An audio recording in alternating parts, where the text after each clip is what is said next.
Bugun sizlar bilan Dale Carnegiening Do'st ortilish kitobini hech narsa o'xshamaganda shuni sinab ko'r degan bob haqida gaplashamiz, ya'ni chapter haqida.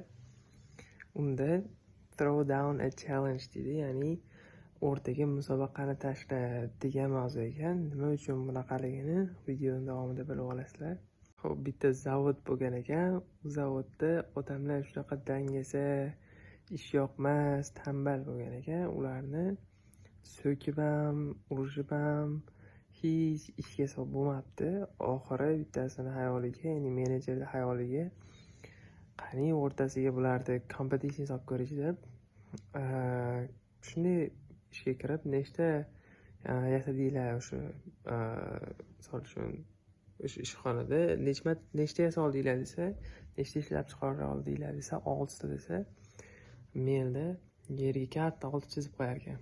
Keyin kechqurungi odamlar kelib, nima bu desa, shu kunduzi boshliq kelib nechta qilganimizni so'radi. Keyin biz 6 ta dedik. Keyin u katta qilib yozib qo'ydi debdi. Keyin ertasi kuni ishga kelib qarasa, kechqurundagi odamlar uni o'chirib 7 qilib qo'yibdi. Keyin shunaqa qilib kechqurungi odamlar, ya'ni kunduzgi odamlar shunaqa qilib, oxiri bir kun qarasa, menejer borib 10 bo'lib qolgan ekan. Ya'ni qarasa, shu odamlarni ishlatish, ya'ni qizaloq qilish uchun o'rtasiga competition tashlab qo'yibdi. Shu orqali o'sha kunduzgi, kechqurungi shift smendagi odamlar ishlagan sari ko'proq pul oladi. Shunisiga ham qiziqib, ko'proq ishlaydigan bo'libdi. Xo'p, o'zimdan kechib aytaman.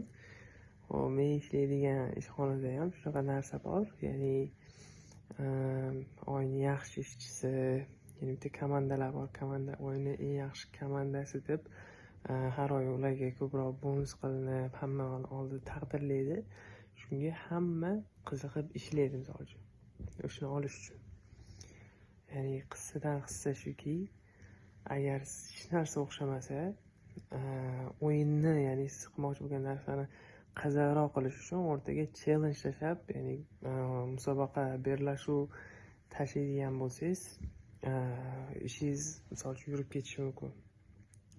Bunda hech qanaqa o'zingiz uchun pul talab qilib, yo bo'lmasam pulni o'ylab bunaqa qilmaysiz, lekin qiziqlik uchun, ya'ni qiziqarli bo'lish uchun shunaqa o'rtaga o'yin tashlab qo'ysangiz bo'ladi.